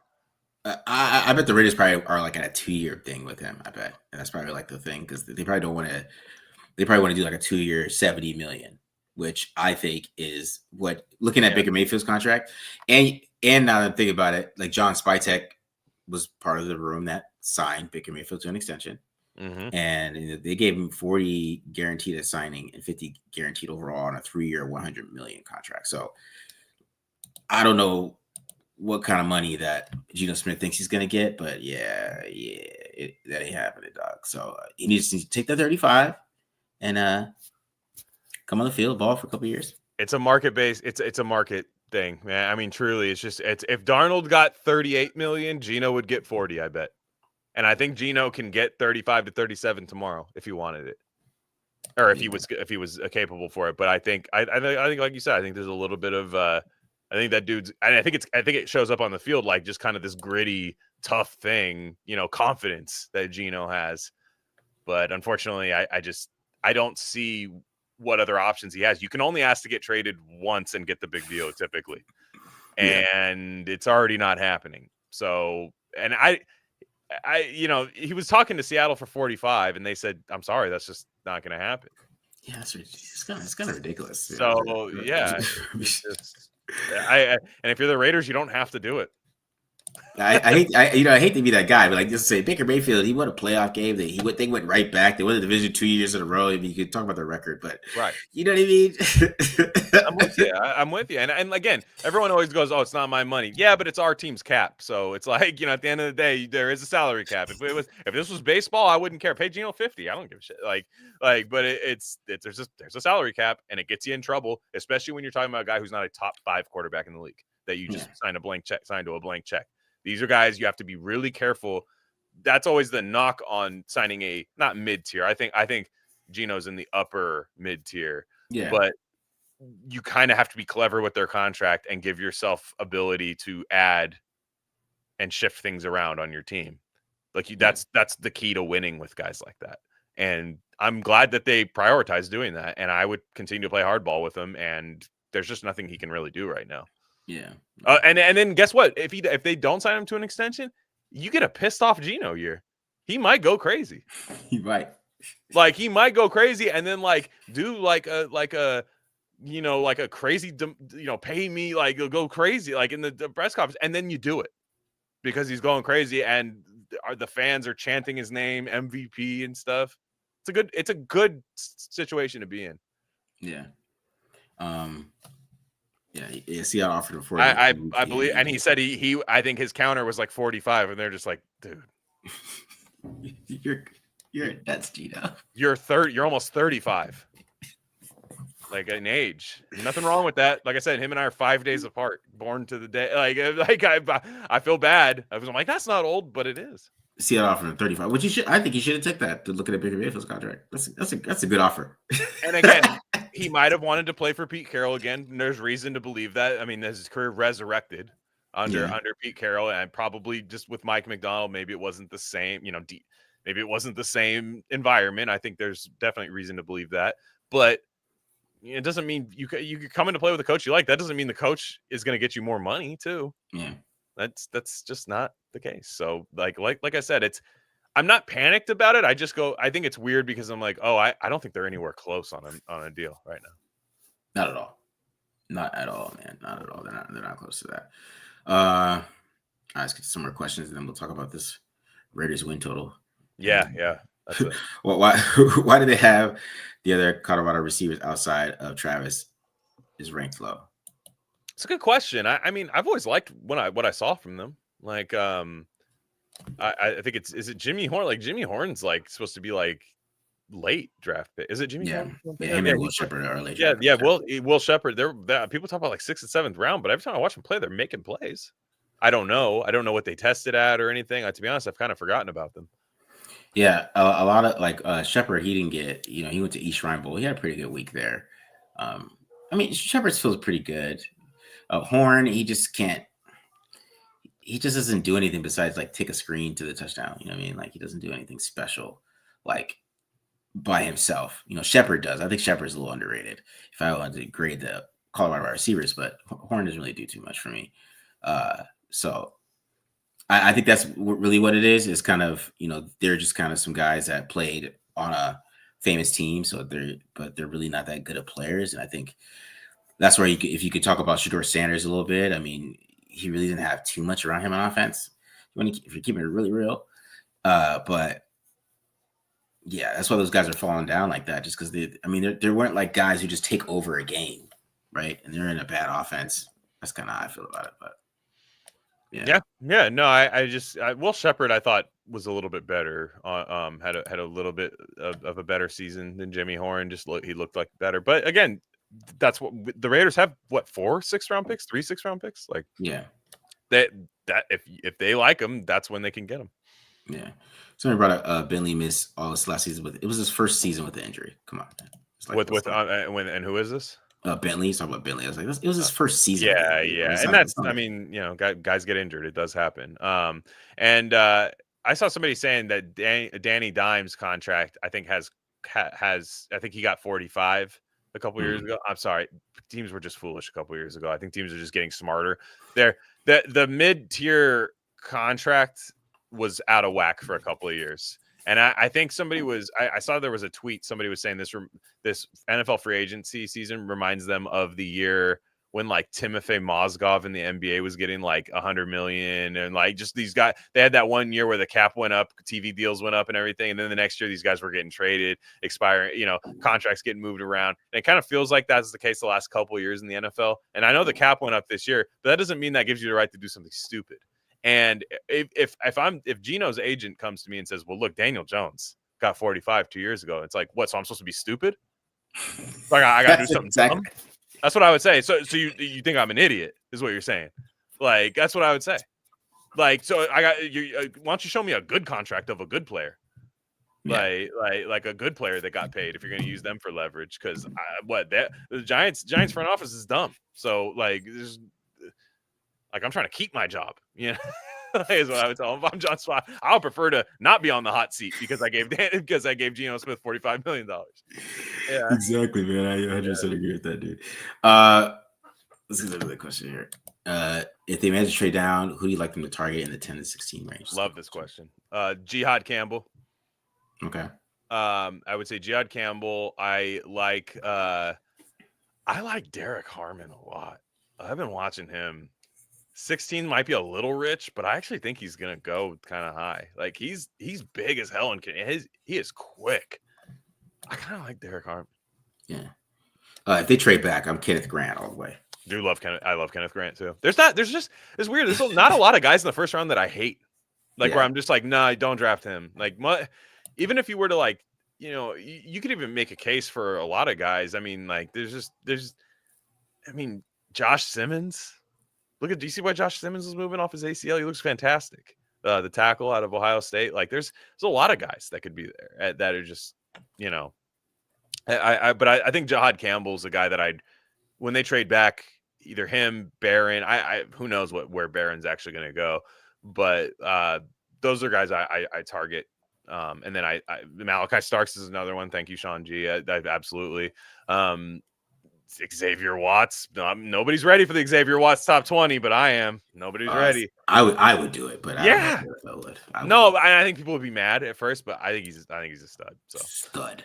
Yeah, that's what I mean. Like you trade back and you get a second round pick, and probably somebody's second round pick, maybe even a future one, depending. Because if you're trading back to like 16, that's 10 slots back. You would hope you're getting a couple picks for that, and then you get who I think is a 10-year starter at safety. Just to me, sign me up. But Jahad Campbell, I think, is just kind of a monster, and I feel like he's the most underrated player in the first round. I think all these teams that are in the mid picks are like hoping he falls to them. Yeah. Like you just see every fan base wants him. Yeah. Is the reason you another DT? I mean, yeah. Kenneth Grant is the need nose guard. So I also don't care about needs that much. To be honest, like I'm not gonna force. If I feel way better about a defensive tackle than I do the corner that's there, I take the defensive tackle. I don't take the corner because I need the corner. I just if they're comparable, like if they're the same guy, in my opinion, then I take the corner, obviously, because I need the corner. Whereas I think they could survive a little bit with Wilkins and then Crosby helping stop the run. Landon Roberts playing behind him. I think they'd be okay against the run for a season. And then, like I said, Fotu, maybe you get something out of Fotu with Rob Leonard, who's really helped Chase on the minute he came from being horrible for 4 years. So yeah, that's but I always take, if I like a guy at a certain position, I mean, tight end's probably the only time I don't do that this year. I legitimately think the Raiders don't need a tight end anymore. But other than that, at any position, you could make the case. If there is a superstar that you think is just head and shoulders better, you take him. Yeah. Thomas Harper at slot corner next season. I mean, I haven't seen him play slot corner, so I'm going to say no. But played a little. He played a little in college. He did not play for the Raiders, I don't think, in the slot. Yeah, but he supposedly played good last year, so he has some good moments. Yeah, I think his big game was against like Spencer Rattler. So do that with that what you will. Sure. But no, I think he's going to be well within the camp competition to get snapped. I think he's definitely got a route to see the field this year, and they picked him up off waivers, I think. So I think they got his original 4-year contract from the Chargers. I think him and Laulu, who's another guy I'm interested to see what he does this in camp this year. Those two guys, I think they actually get the 4-year deal out of them because they picked him up off waivers. Okay. Seeing Royals from Utah State. Yeah, I watched Royals the other day. Pretty good. Yeah, he can ball. He can ball. Yeah. And he can win deep. Definitely a good route runner. Probably one of the wide receivers that plays outside too. A lot of these guys are slot receivers, but he plays outside. So, but you can move him inside a little bit. But he's a good player. Like I like this film. I did. I still like Higgins. I like Higgins and Royals as far as like third, in the third round at that 68th pick. That's you could talk me into those guys there. Yeah. Where's that? Royals good. They moved Bowers to wide receiver and played Mayer turn. Like no, Bowers playing tight end. Well, I could see but I could see Bowers play. I could see them playing Bowers in the slot a little bit, just like literally. If you just see like you have a complete mismatch, because what slot corner is like, damn it, like sick. I got Brock Bowers. Like there's not. He's just gonna dominate you. So I would hope Chip Kelly. Last year I really wanted the Raiders to do that a lot. Is like, dude, just go get him on a slot corner and just let him just bully him, and. I hope Chip Kelly does that. And that allows you to have Mayer as your inline guy. And you could even keep Ian Thomas, like there instead or something if you want to be able to be multiple, and keep teams honest. So hopefully Chip Kelly's creative with the tight ends they have. Yeah. Who on the roster do you think is on the hot seat? Mayer, Jones, or Bennett? Who's Jones? Jack Jones. Jack Jones. Oh, Jack Jones will be really interesting. I think Jack Jones is I think Pete Carroll's either going to say, wow, I love this kid, and I can just that, or get him out of here. That's going to be the two reactions to me that Pete Carroll's going to have. I think Mayer's got one more year. I think Mayer's got a year to prove that he's, a reliable option on this team, both, mentally and on the field. I just don't think you get anything from Michael Mayer if you trade him. So I don't understand. I never understood the trade rumors because who's giving up anything for a guy who had to take a mental health year last year? Like it just typically is not. Teams don't line up to give anything meaningful or anything close to what he was drafted at because he was almost a first round pick. I mean, he was in the 30. They traded up in the second round when they were picking similar to what they are this year. I know that front office didn't do the trade. So what does he mean? What does that mean to John Spytek? But you got to see it for a year. I think you want to see it for a year and see how it works. I think I guess it's Jack Jones to me. I think Ja'Cory Bennett's going to do just fine. Oh yeah, Bennett has 32-inch arms, guys. He's played. So. Was this our Ben's arm? So he's gonna play corner. And then look at Jack Jones. Jack Jones is an awful athletic profile. Weird. That's weird for his style of play. You would think he was like this freak athlete. He's 171 pounds coming to college. Good Lord. And just those double. I mean, just the. Man, that might have been the biggest disappointment last year was Jack Jones. Like when you think about it, like what he was supposed to be. And I just hated that they trusted him to just be this number one, Jack, Jones Island type guy. Yeah. Didn't really do anything to add veterans around them or anything. So, I mean, I guess they kind of didn't really do much of that this year either, but it doesn't seem like he's going to be a starter on this team unless he just comes out in camp and is just incredible. But again, Pete Carroll's one of those guys. If he likes you, he's going to make it work. If he doesn't, see you later. They're going to trade him. But again, I don't know who's trading for Jack Jones. Yeah, that's going to be interesting. Look at him because I swear, if Eric Stokes walks out there. Exactly. I guess that's your competition, and Eric Stokes definitely, like Jack Jones, has had one good season in the NFL and can tackle, is bigger. Way more athletic. You're right. That might actually be the Jack Jones competition that got brought in for him explicitly. Like you said, I think Bennett more or less will be a starting corner on this team unless they get like Will Johnson. Yeah, you know what I'm saying? Like, or let's get a starting corner, right? Unless they get top 10 corner, Yeah, because what's his name? I mean, Bennett played well last year. I mean, he didn't play bad. I thought tackling. He was rough, right? He was rough tackling. But I thought he was really good at getting his hand on the ball in the contested. I thought he was excellent, to be honest, last year until he got hurt. And their defense really took a dive once he got hurt. Exactly. Marcus, how do you rate our starting D line? I feel like it's really it's the same defensive line coming back that without John Jenkins, basically, right? So. I still feel good about the defensive line. You still got Crosby, you still got Christian Wilkins coming back, Mount Kuntz. You can rotate, Tyree Wilson and Adam Butler is an underrated defensive tackle. They got to get a run stuffer in here. That's why they brought in Fotu, but you're hoping Fotu doesn't play the run like he did for other teams. So that's a little bit of a hopeful there, but I like it. I like where they're at with defensive line still. I'm not worried. Yeah, and like I said, I think they could. Like the thing about defensive line is it's like pitching in baseball. It's like shooting in basketball. It's you can never have enough, in my opinion. You watch the Eagles last year dominate the Chiefs in the Super Bowl. Anytime you watch Patrick Mahomes lose in a big game, it's usually because the defensive line is up his ass the whole game. It's not usually in a shootout with a quarterback.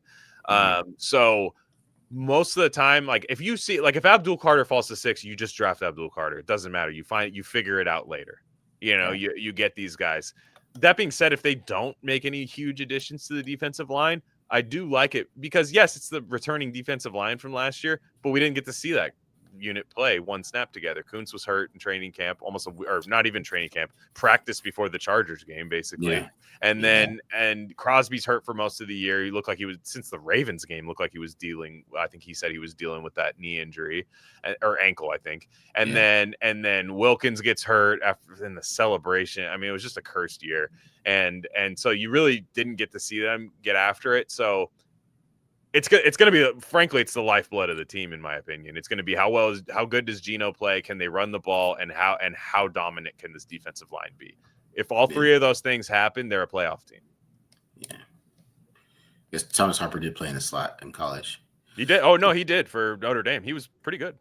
All right, a couple more questions here that we can talk about the win total. But Eddie Williams is mad. He's angry. He's got personal beef with he's out there skiing, having a good time this winter. He's like, Spice X is ruining his spring. You know what I mean? He had a great winter. Well, I've attracted a certain amount of haters on these streams, and that's okay. My Lord and Savior Jesus Christ had plenty of them too, so why wouldn't I? You know, and much more in tenfold. So, I appreciate all the interactions, including the annoying ones. Thank you, guys. Yeah, exactly. What's going on? What's going to happen with Patrick Graham's defensive philosophy? I think you're going to see a lot of Pete Carroll's defensive philosophy. That'll be my answer to that question. Yeah. No, I'm with you. Yeah, and then have I seen Andrew Makuba? Yes, I have seen Makuba. I really like Makuba. He has a lot of great instincts, right? Mm-hmm. He's just 186 pounds at safety because he was a slot corner throughout his career, and he moved to safety. He played really well. I'm not gonna lie, but there is time like if you get him on the line, you could just run right at him. Right. And that was like he can't take on he can't play the run like that way. But he tackles pretty well. He's great instincts. He had like 500 receptions last year. Yeah. He a lot of picks. Great plays. He's just 186 pounds.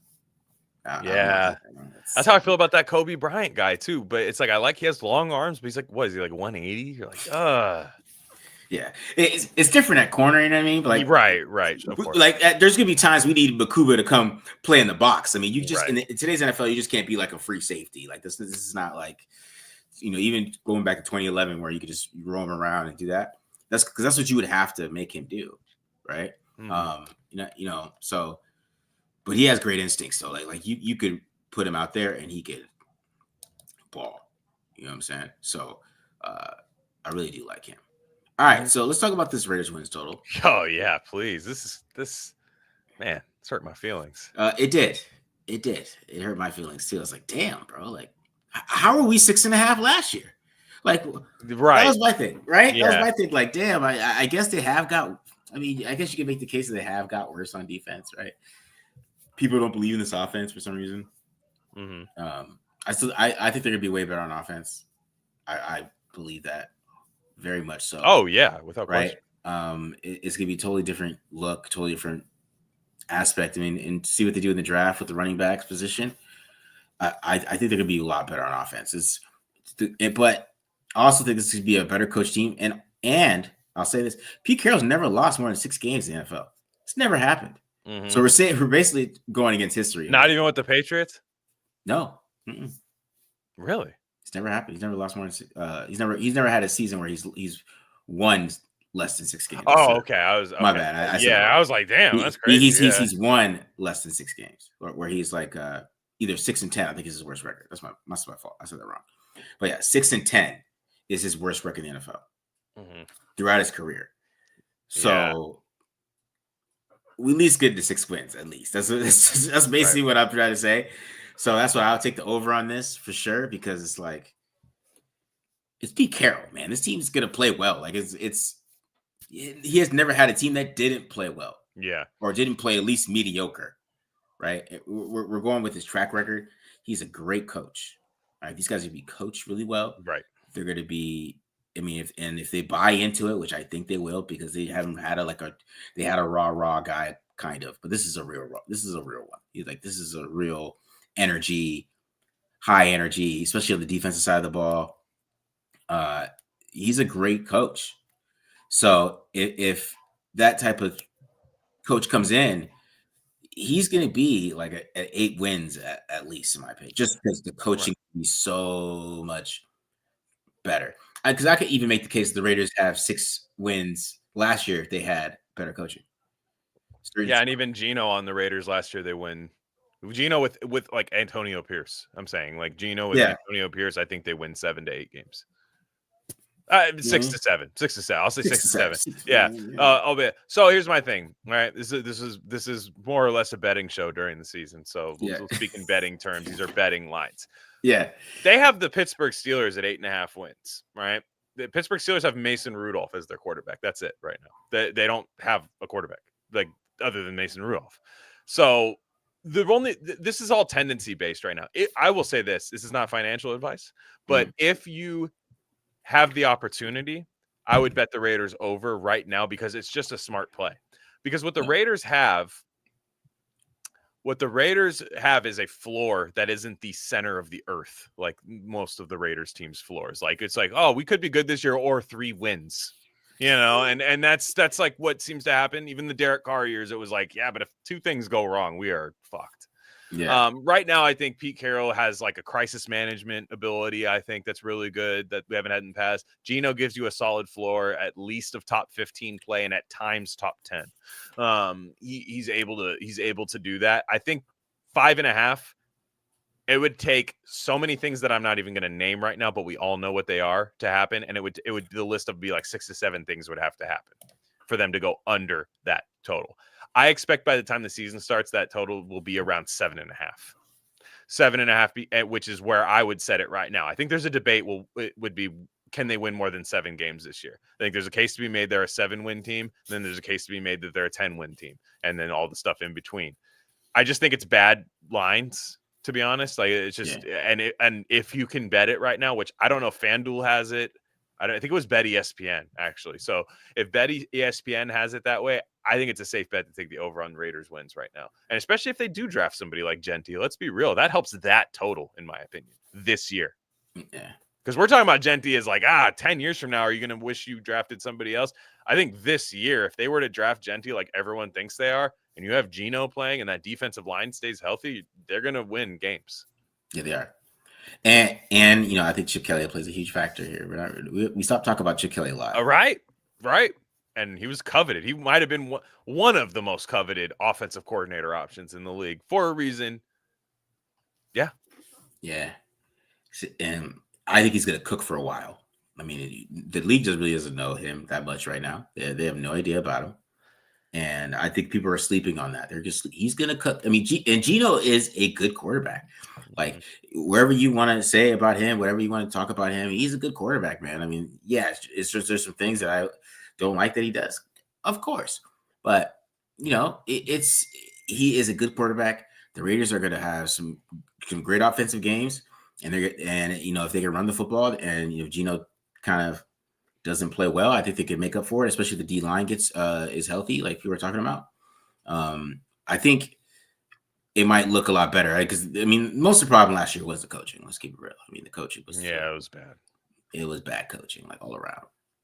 Patrick Graham for a while was like, "Hey, can I go somewhere else?" And then, because I feel like I don't know what's going on here right now. And then Pete Carroll's hired. Was like, "Do you guys want to talk again?" Everybody wanted out of here last year. It was sad.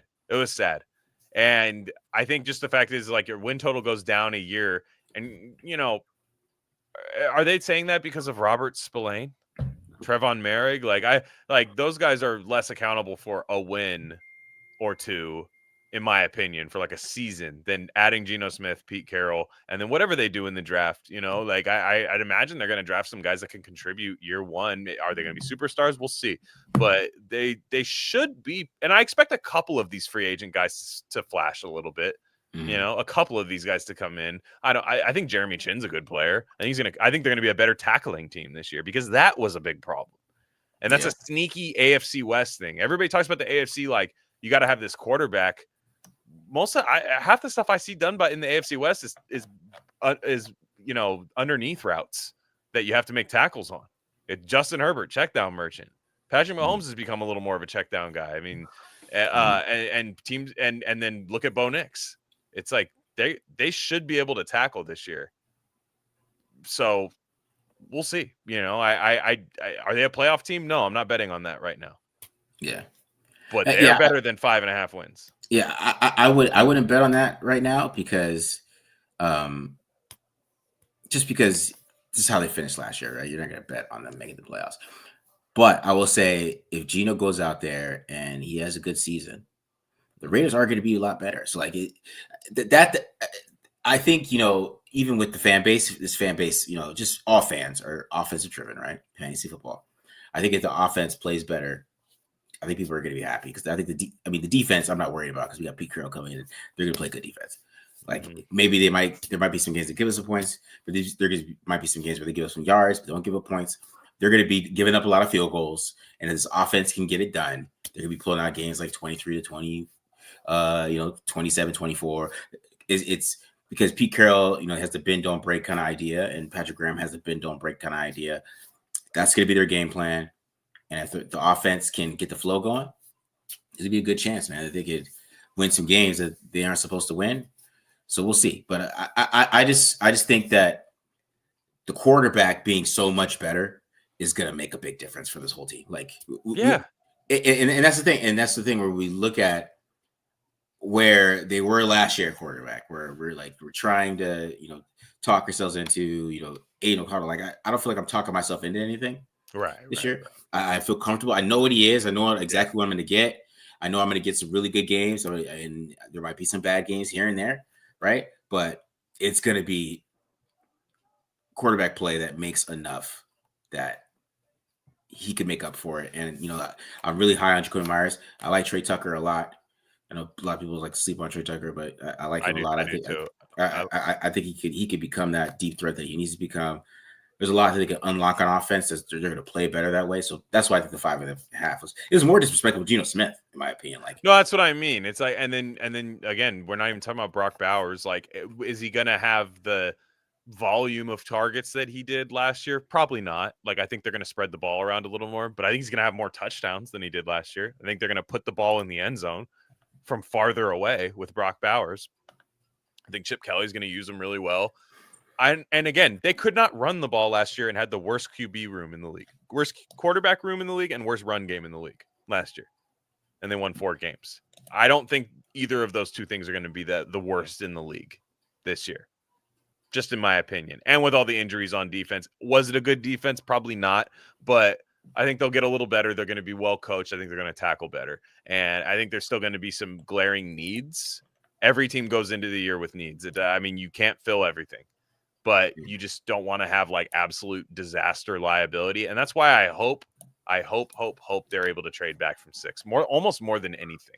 Unless a Travis Hunter or Abdul Carter drops to 6, I kind of just want to trade back more than anything. The problem is who's trading up. And if the only time I could see someone trading up is if Shedeur Sanders is there. Yeah. And if he's there, you trade back. And I just want to be able to have a few more darts to throw at the board to go get some linebackers, some corners. And I'll feel a lot better about this team if that's the case. Because I'll just put it this way. Like we watched, remember the week 1 game last year versus the Chargers. If they have Geno Smith, they win that game, right? Without question, they win that game. Mm-hmm. I think that's the difference. That's going to be the difference. When the defense they're kind of healthy, and I know Kuntz is out, but they were healthier. They had Wilkins ball out of his mind. That game was close the whole game. Yeah. They couldn't do anything on offense, right? And they couldn't run the ball. They couldn't pass that game.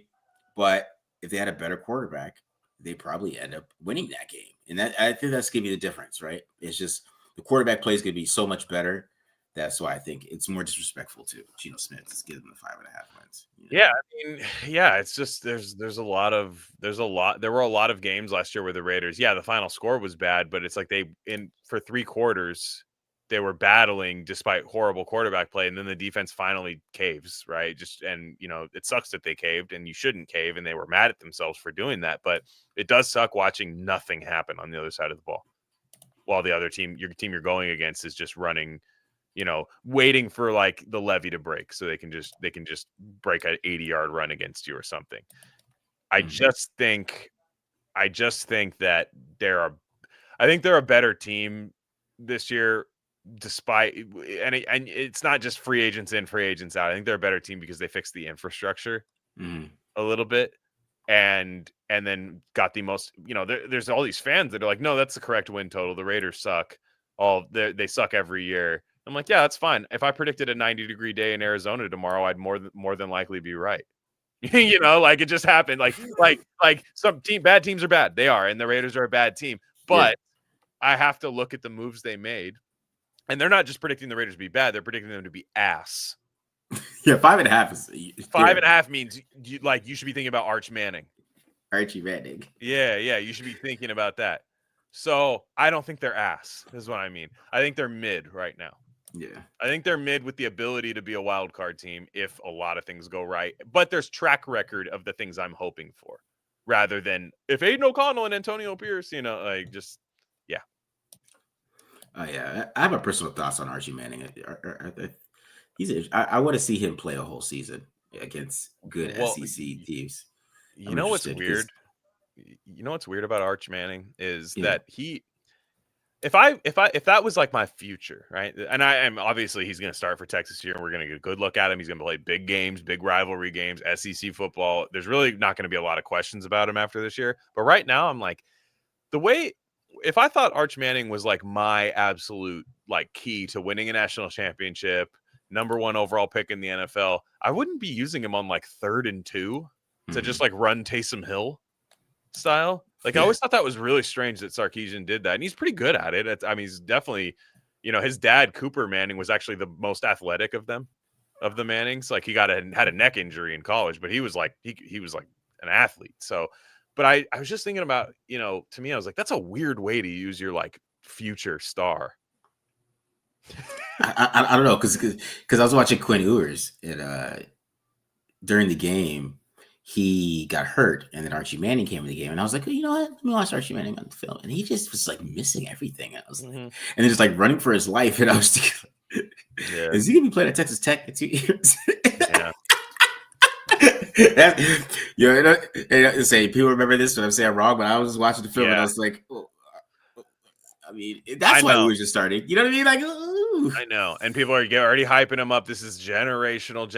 I'm just like, let's see it happen. Obviously, like, look, comes from elite stock and all of that. But I agree with EC Everett in the chat.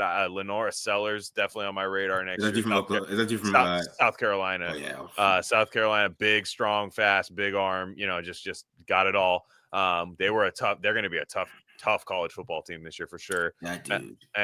He's played. Lagway, I think, was a true freshman last year, so I don't even think he's going to be coming out. Lagway. So was Sellers. I think Sellers was a true freshman. Was he true freshman? Okay, maybe. So maybe these guys aren't even coming out though. If they're true freshmen, this is their sophomore year. They're not coming out then. So I thought one of them. I thought Sellers had a chance, but those guys are. I mean, now you got me interested in Sellers coming out next year. I don't know. This is a good question because he might be a freshman. I know they had that. Yeah, see, he's a red shirt. Steve says that one of these guys was a red shirt. So yeah, but doesn't don't you have a theory about red shirt sophomores? I do, but man, no. Trust your process, Marcus. Don't you dare. No. I was watching. Who was I watching that day? I was watching some safety. I think Oklahoma safety, Billy Bowman. I was watching him. And I was watching that game against South Carolina. I started watching him a little bit, man. He just made some throws, bro, that were crazy. And then he could like run all over the place. And he's 240 pounds. And this is not like Anthony Richardson. Like this dude could like play from the pocket. He's accurate too. You know what I mean? It's not like it's not Anthony Richardson type of shit. So it's like if I'm gonna break my rules, it's gonna be for a 6'5", 240-pound guy who has some pocket presence that can run all over the field. You know what I mean? You're right. No, the class is interesting because people kept saying it's like a more loaded class, but I'm like, are these guys coming out? Maybe Lenore Sellers does, but maybe he doesn't. There's a case for him to stay as well. A lot of I don't know how loaded of a class it was. That's kind of why I'm glad the Raiders got Geno, because they just have this guy that it's like, all right, you have a good year for us. We're keeping you, and we're gonna keep you till you're 38, 39 years old. Don't be surprised we bring somebody in at some point to develop, but like I kind of like doing that because it's not like this whole like winning meaningless games, like because it's like no, there's a good solid veteran on the team that I don't want to like just be hoping for hopefully Arch Manning, hopefully just go try to win some games now.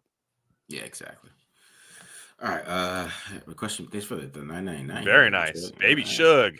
All right. What are your thoughts on the Raiders trading back at the 6 and getting O-line with their first pick to the O-line class being thin at the top. And Carroll is a better coach than Gruden. I Oh, think so. good question. What's your So what thoughts? was the first part of it? I got hypnotized by the second part. Okay, what are your thoughts on the Raiders trading back the 6th pick and getting an O lineman with their first pick due to the okay, I see what you're saying. Trading back and then getting O lineman. Yeah, let's say you trade back. I think I was thinking with like a trade partner for a non-quarterback would be the 49ers. The 49ers are in a weird spot because I think eventually they're going to pay Brock Purdy, and I could see them wanting like Mason Graham and just being like, our defensive line's a little depleted, but we still have Nick Bosa and all that. Or them wanting Armand Membu at 6, who I'd have a tough time relinquishing. But like, say they want like an Armand Membu at 6, and they could come up from 11 because they are picking higher than people think. They're picking at 11, and they come up. Then at 11, I start thinking about Kelvin Banks, something like that. I don't hate that if that's the case. And I think Kelvin Banks is like a kind of a wide zone kind of guy. Yeah. Right? Yeah. He's like, hey, a lot of people mock him to like Shanahan and McDaniel type teams. I don't know if that's a fit for us. We'll see. But I like the idea of trading back. I trade back and I look for like Jahad Campbell, Jade Barron, guys like that. But I don't. You can sell me on an O lineman that with high upside all day though, because I just think if you're going to play Geno Smith, you want to give him as much time as possible, and you're going to want to be able to be imposing in the run game. Yeah. See, they trade back to take an offensive lineman. They probably be able to take Will Campbell the way his arms are. Well, what's your process with Will Campbell? Because I agree with Brett. I think it was Brett Coleman that said this. Maybe somebody else did. Somebody was big on the draft. They say, who cares? His arm length is maybe it's an issue, but you still try him at tackle just to see if it works. Yeah. Right. Like you have to try to see. You have to like watch it not work. And if he's getting beat, just like, and it's an arm length issue, then you're like, okay, we kick him inside. But like, I would still try him at tackle until it doesn't work. Would that be your process too, or would you just say no? You're my guard. With the Raiders' offensive line right now, I'd say he play guard. But you wouldn't. You in camp, you wouldn't just like, let's see, like Max, you're playing. Hey, Max, give this guy hell. Yeah, you don't try that. Yeah, because I do. I agree with that. Right? Maybe play him at right tackle, like you say preseason, right? Like when he's playing more snaps than some other starters, maybe play him at right tackle a little bit, see what he looks like out there. I think he's just the type of guy you probably put him anywhere, bro. Like it wouldn't matter. But because he's so technically sound, right? And he's a monster in the run game. Like he is a physical monster, and he moves pretty well. And he's so technically sound. You could just slide him inside, and I think he'd be really good. So that's probably what NFL teams really think, and that's why I don't know why you got so offended about his arm length. It wasn't that you suck, bro. It's more about, do we play you at guard? Do we take a guard at 6? Teams have thresholds. And then, like I said, there's certain things that just make you, like if you're 320 pounds, nobody questions if you're an edge rusher, right? They're like, no, you're a defensive tackle. Like it's just at the end of the day, like there's a certain day. And look, I get it from his perspective. He's like, look, you watch my tape at tackle. Like I did my thing. Like, and I think you're still confident if you're a guy like Will Campbell. You're like, I'll go win that tackle job in camp. And I think with the Raiders, I would try him out at right tackle. Yeah. Like I would try him out at first. And then, like I said, or even some left tackle, whatever. I would try him out there. And then, you play him at guard if he can see the field at the beginning. But to answer that guy's question, going on about is Carroll a better coach than Gruden? With Gruden, it wasn't really about coaching, right? We can all agree. The guy, clearly players love him. You see Josh Jacobs giggling like a schoolgirl going on his little podcast. I miss you so much, coach. Like, of course, they all loved him. Gruden had the Bill O'Brien syndrome, unfortunately, where I think they're both very good football coaches. They just felt the need to be personnel guys, and they were terrible at it. They had bad evaluations of guys on the current roster, and then they just, for whatever reason, just didn't have a good process in the draft. They thought they knew something the league didn't, and they would take guys and just sit back and laugh and go, you guys will all be sorry. And then we were all sorry. But on the field, I thought Gruden's had the offense looking good. I thought guys played hard for him. With Pete Carroll, I think he is better. Long story short, I think he is a better coach. Yeah. It's different. it's different because he's raw effort, defense, go make a play. But I also think Pete Carroll didn't come here to like run the Raiders. It doesn't seem like he does. Yeah. So it's a different scenario where Mark Davis just basically said, here's the keys. You own the Raiders now, John Gruden. Like they got rid of McKenzie quick when he had a draft with McKenzie and we got Colton Miller out of it. And then other than that, they just handed the keys to Gruden. It was like, you're the guy. And then we'll hire a guy from TV to pretend to be the GM. That's what it felt like. This is different. I think there is a structure in place. So on the field, I think they're pretty comparable, though I would give a slight edge to Pete Carroll. Yeah. Gruden's a great offensive mind, especially in the passing game. That's what I'll say. I would say that Gruden, like if Gruden had Geno Smith, I mean, I would be super excited. Right? He I think Gruden should probably do what Chip Kelly is doing and take an offensive coordinator job and really show off what he could really do on offense. Mm-hmm. And I'm sure his ego probably would never do that, but I don't know. He's starting to get that itch. You can tell. I watch his YouTube thing. I'm telling you, people really sleep on what he could do on offense. And it's not really something that people talk about a lot, especially, now after those emails came out. You mentioned them, you get somebody telling you exactly what he did 12 years ago.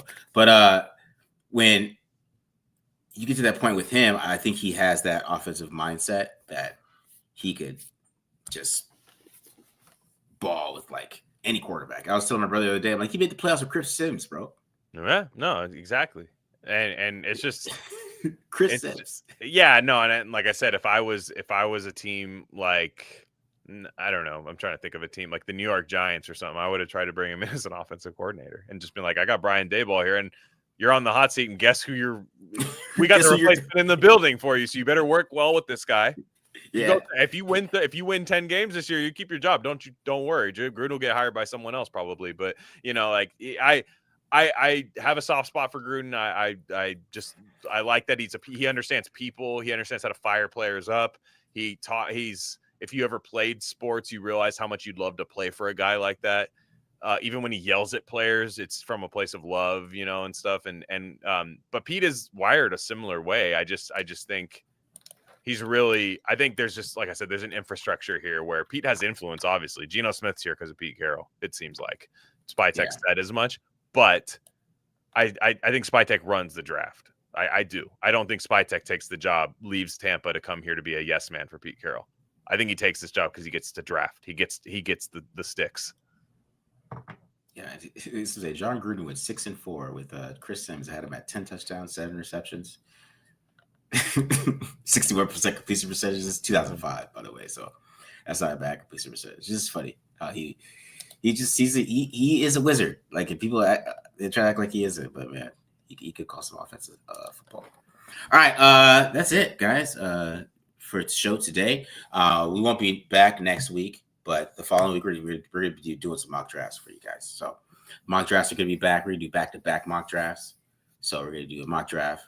And then maybe we'll do like a full 7-round one. We'll just bang it out on the 18th.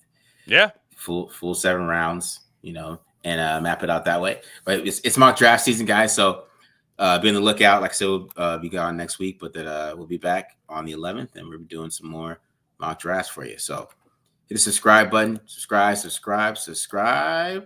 And we're out of here. See you guys. All right.